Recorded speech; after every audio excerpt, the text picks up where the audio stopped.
Welcome back to Golf Today. The USGA, in partnership with the First Tee, is continuing its efforts to help secure a more diverse future for this game. One of those avenues is through the IDEA grant program, which helps fund efforts that drive, including diversity, equity and accessibility. And in 2023, First Tee of Central Coast in California was one of 6 chapters in the state to receive an IDEA grant. It covers Santa Barbara and San Luis Obispo counties, has a significant number of participants who identify as non-Caucasian, and has some interesting programs that we're going to find out a little bit more about. We're joined now by Manny Arceo, who's a board member of the First Tee of the Central Coast. Manny, how did you find your way to the First Tee of the Central Coast? Because you weren't a golf guy, you were a soccer guy first, right? That's correct. Yes, I found myself when I moved to Santa Barbara County during the pandemic in 2020. I was looking for avenues to connect to my local community more. And through the First Tee, I was able to find that community.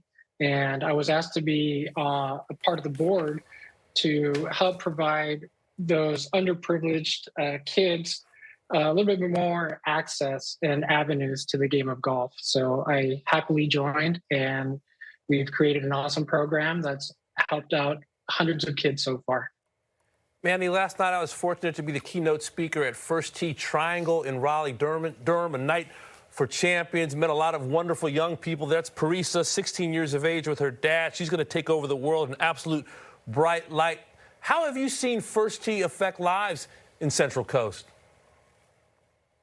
It's been an awesome champion of the game. It's been able to provide lessons to hundreds and thousands of kids through the coaches. The amazing coaches here in the Central California coast are very passionate about the game and really, really take pride in what they do.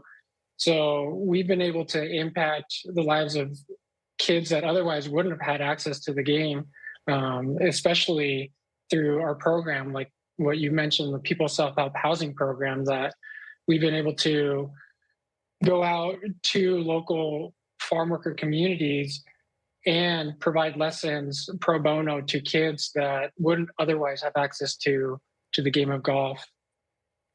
You do have some wealthy communities within your chapter, Manny, but you also have the 3rd highest child poverty rate in the state of California.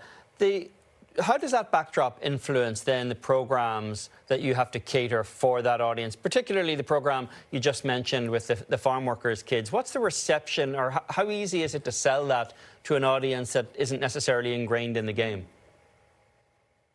Yeah, the discrepancy between the haves and have-nots can be pretty large here, but also they're very generous communities that are more than willing to help and provide assistance to those kids that require, either through equipment, through pro bono coaching, through access to different avenues that otherwise wouldn't be possible. So our community here is very philanthropic, and we appreciate everything that they're able to do to provide lessons to First Tee participants through access to golf.